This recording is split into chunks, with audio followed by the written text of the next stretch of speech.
G'day guys and welcome back to the Freo Faithful YouTube channel. Today, me and Noah are going to go through our best 23 for Freo. This is full strength Freo. So there's some players that might not be back in time for our first game against Geelong, but we will include them. Noah, what are you saying? Are you keen to crack in? I'm very keen to crack in. We've just witnessed the Indigenous All-Stars game a few days ago, and we've got a bit of a better gauge on maybe who will be given more responsibility going into 2025. Obviously, we were missing quite a few players in that game through injury and through playing for the All-Stars, but that being said, I think we've got quite a good idea on who's going to fall into favour under JL this year. We've got such a stacked list now. There are some big omissions from both of us, so stick around and have your say in the comments. Get your best 23, including the sub. I was going to say best 22, but including the sub in the comments. All right, I'll go through my back six first. So I've got Lukey Ryan, All-Australian man, Alex Pearce, our skipper, Heath Chapman in that deep defensive line, even though he does press up. And then I've got Jordan Clark and Brandon Walker, the running halfback flankers, with Brennan Cox at centre halfback. Who have you got? I've gone very, very similar, but I've got one glaring omission in the key roles. So I've got Luke Ryan and Alex Pearce, who are definitely our two biggest locks down there, as well as Brandon Walker in the back pocket, Heath Chapman and Jordan Clark coming off the halfback flanks. But I have gone with Josh Draper as the second tall. I just feel like he offers more than Cox in 2025, and I even think just going forward it's better to give Draper the experience of playing in those big games. And I know we're probably sick of the young player gimmick, give them experience gimmick, because now is probably the time to start winning. But I just think from watching them last year, Draper can play a little bit smaller than Cox at times, and whenever we'll need that in-game versatility, I just think he's definitely the man to select. Yeah, I think that's the only real interchangeable part of our defence. I like how you said Walker back pocket and Chapman higher up, but I think they just do rotate because we do have quite thin defensive stocks. I think like Walker, Clark and Chapman might rotate into that back pocket, and that's like their rest type thing. But yeah, good call there. Brennan Cox didn't have a massive year last year, but that was due to injury, and we know that he's best. Yeah. He could be one of the best key centre halfbacks in the comp. So I want to back Brennan Cox to get back to his best, because when he is at his best, he probably is better than Draper. But it is good to have Josh Draper there. The next Michael Johnson, I reckon, down back for Freo. But nevertheless, very strong back six there. I'll take it into the midfield now, and I'll include my followers here because that's how I like it done. Yeah, may as well. I'm going to go, so Jeremy Sharp and Nathan O'Driscoll, I think they're locks for the wing. Yep. Noddy didn't play much footy last year, but he had a really good game against the All-Stars, I thought.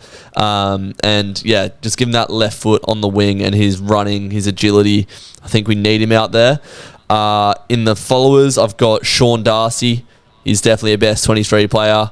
Caleb Savrong and Andy Brayshaw. So a very stacked midfield. Do you differ at all there? Not particularly, but I do just want to give a special shout out to Jagger O'Meara. I've also gone with Sharp and O'Driscoll on the wings, but I think whether you've got O'Meara on the interchange bench or not, it is so stiff not having Jagger out there ahead of O'Driscoll. Because genuinely name one time he's put a foot wrong for Fremantle. Like, he is such an experienced head. He's got the versatility to play inside and out on the wing even, where he's been named for most of his games as a Docker. And I just think he's been so good every time he's been on the park for the Dockers. But I just feel like last year, we lacked that extra spark when we really needed it sometimes. And while O'Driscoll did play that block of games at the end where we were losing quite consistently, I just feel like when we were playing such a stagnant game style towards the end of last season, Nathan O'Driscoll was just that one piece that was giving us that speed from back to front. So I think he absolutely has to be a best 23 player. So I have got O'Driscoll and Sharp on the wings, and then the locks, obviously, of Hayden Young, Andy Brayshaw, Caleb Sarong, and I've got Sean Darcy in there. And I think one thing we lacked last year when we were going up against a bigger ruckman was a presence, and that's where Liam Reedy came in for a bit. He didn't overly impress me in the All-Stars game. That's not to say he won't play a big role for us this year.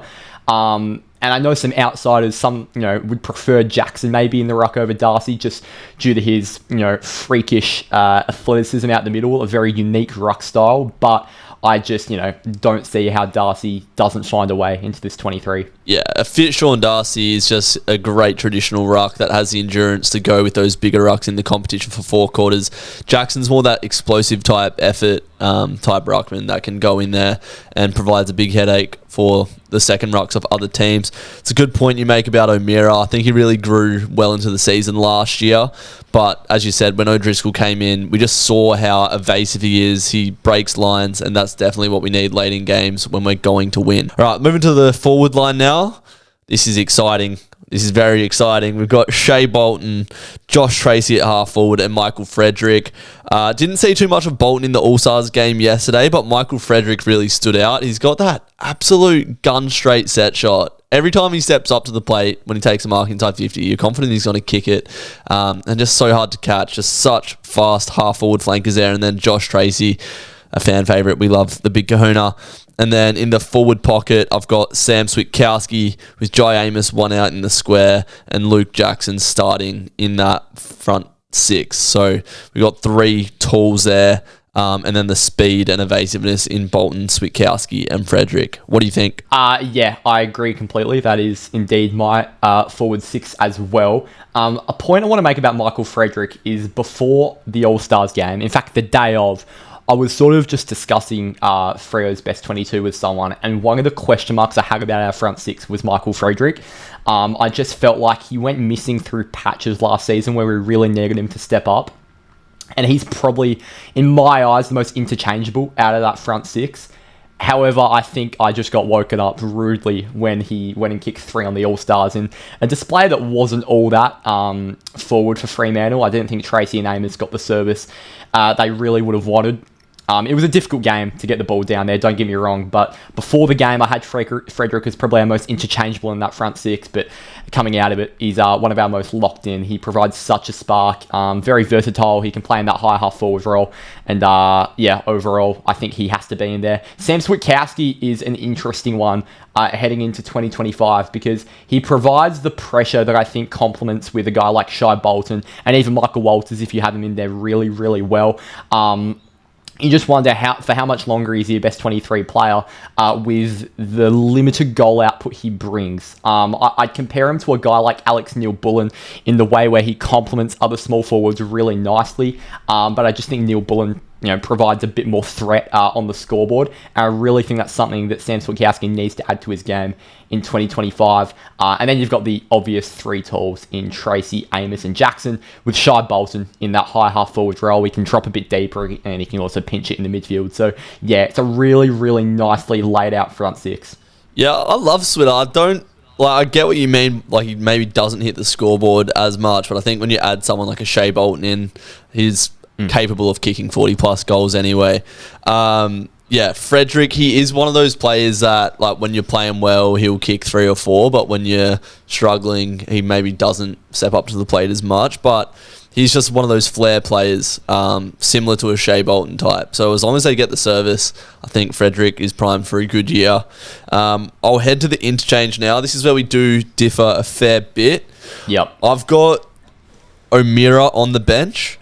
Sam Sturt as our forward rotation, Nathan Fyfe, of course, and then I've gone Corey Wagner and Josh Draper. So I have left out Matt Johnson from that.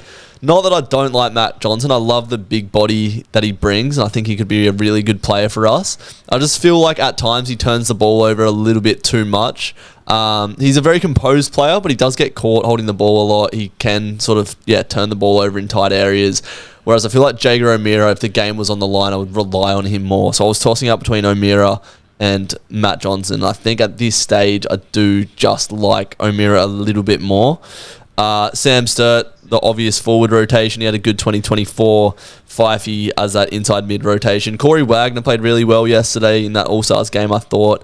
And then just to provide a little bit of depth down back, I've included Josh Draper in the best 23 as well. Yeah, I have also got Sam Sturt, as you said, the obvious forward rotation. He can play tall, he can play small, and in my opinion, one of our best set shots. He is a laser eye. I'm pretty sure he was the best set shot in the AFL last year. Like, statistically, I'm pretty sure he was like the most accurate. I'm honestly not surprised. Like, I was very confident every time Sam Sturt went back after a mark.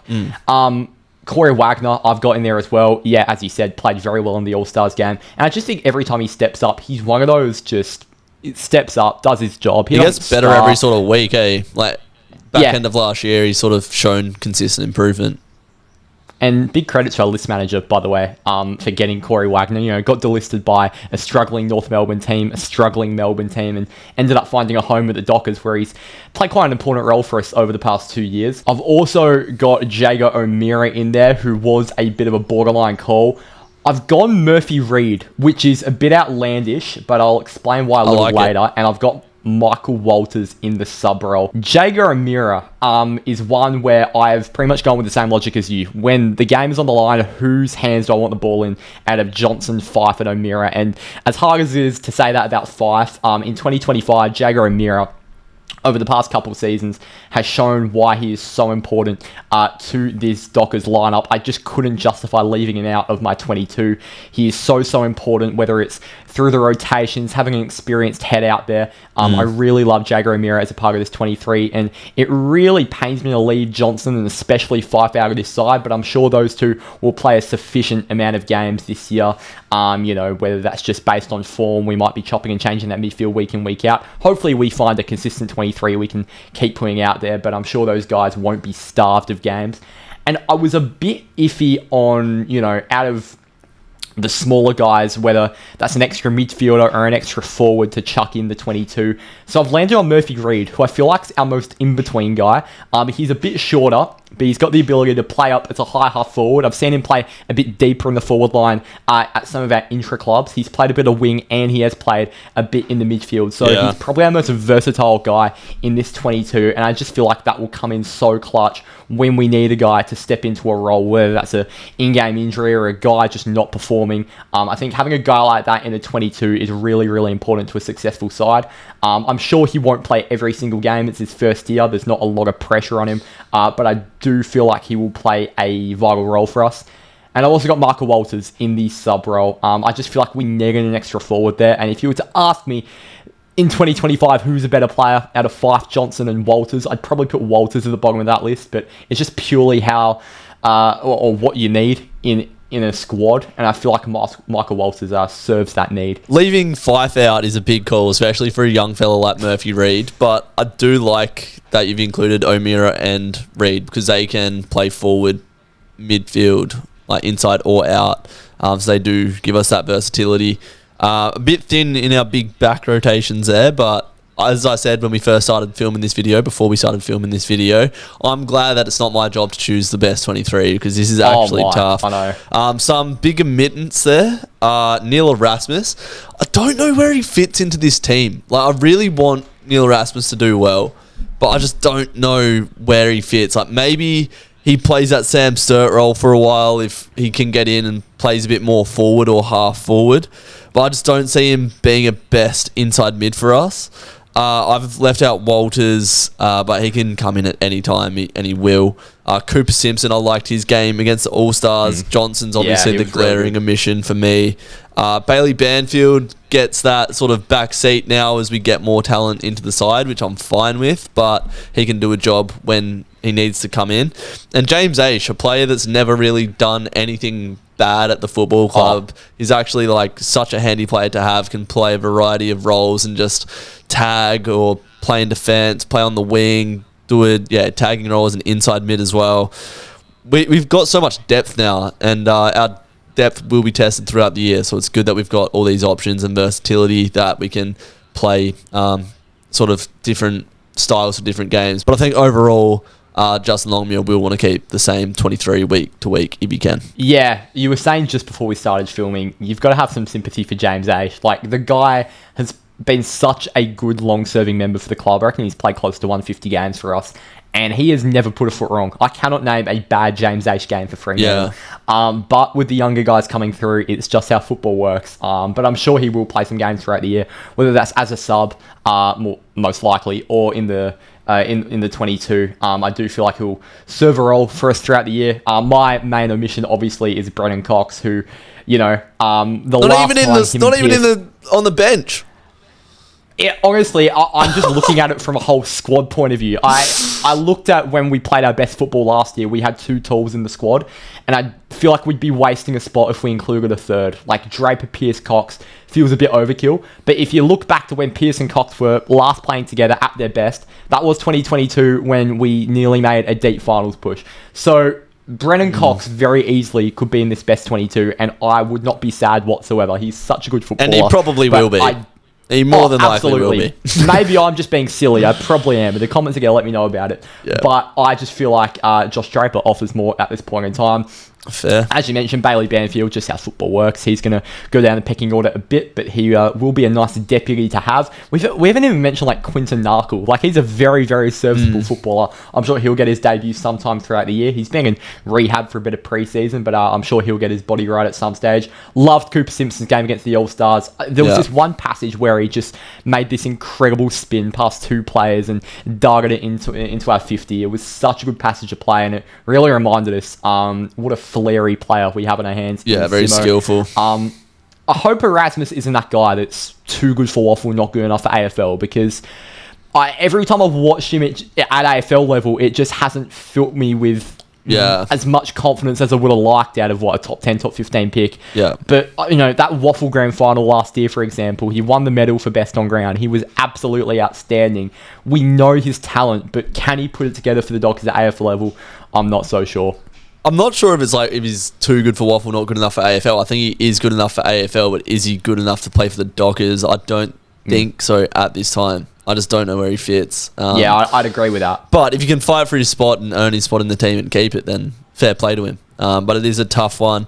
Get in the comments down below your guys' best 23. That was tough, but I think really we've got a good squad of 32-ish players now around about that can come in and do a job. Didn't even mention guys like Paddy Voss there and others. So yeah, what a stacked list we have.